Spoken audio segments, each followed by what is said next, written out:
بسم الله الرحمن الرحيم الحمد لله والصلاة والسلام على رسول الله. برا برزكانم خوشك برزكانم مسلمان بقشتي السلام عليكم ورحمة الله وبركاته.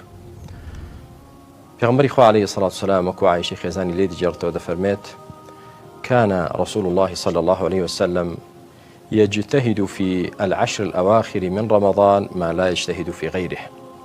لم دروج ودشوي رمضان أو انده هولي دداب وعبادة خواه پرستي ذكر كردن كلبيشتر وانبو.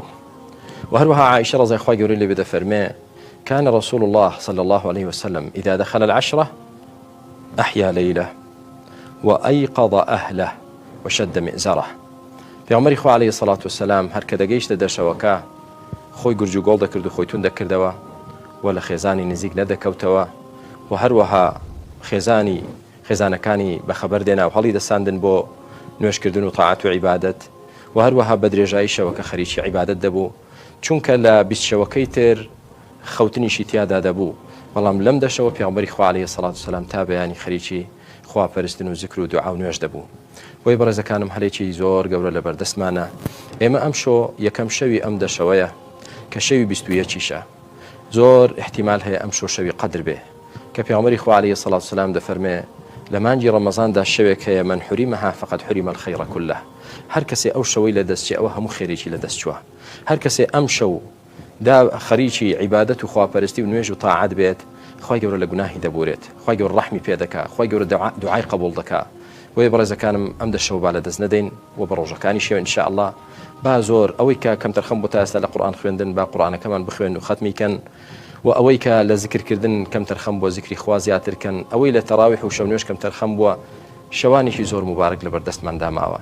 ئەی ئەو کەسەی نەخۆشی دەتەوێت خوا شیفاتدا فرسەتە لە خوا بپاڕێەوە، خوای گەورە وعدی داوە وەڵامت بداتەوە. ئەو کەسەی قەرزاریت، ئەو کەسەی کە تەنگ و چەڵەم و مشکلەیەکت هەیە، ئەو کەسێک کە خەفتباری و بێتاقەتی و کێشەی دەرونیت هەیە، هەر کەسێک لە ئێمە لە هەر ناڕەحەتیەکدا بێت داوا لە خوای گەورە بکەین، خوای گەورە وەڵاممان دەداتەوە، بە فریامان دێ، داوا کاریەکانمان جێبەجێ دەکات، لە گوناهمان دەبورێ.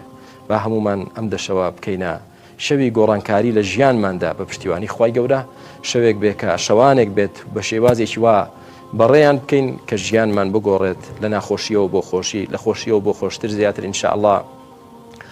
ومێدمان وابێ خوای گەورە شیفای نەخۆشمان دەدا، خوای گەورە لە گوناه دەبورێت، خوای گەورە ڕەحممان پێ دەکا، حاڵمان باشتر و چاکتر دەکا.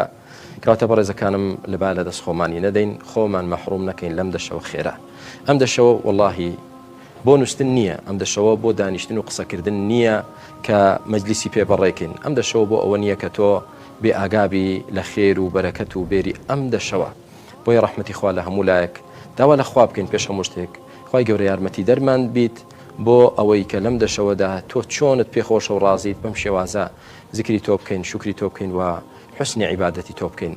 داواکارم لە خوای پەروەردگار بۆ خاتی ناو جوانەکان و صفاتە بەرزەکانی یارمەتی دەری من و ئێوەی بەڕێزیش بێت بۆ ئەوەی ئەم دەشەوە بە خێر و بەرەکەت و چاکە بەڕێکەین و گەورەترین ڕەحم و بەرەکەتمان بەسەردا بڕژێ بەسەر خۆمان و خێزان و مناڵ و برا و خوشک و دایک و باوک و خۆشەویستانمان.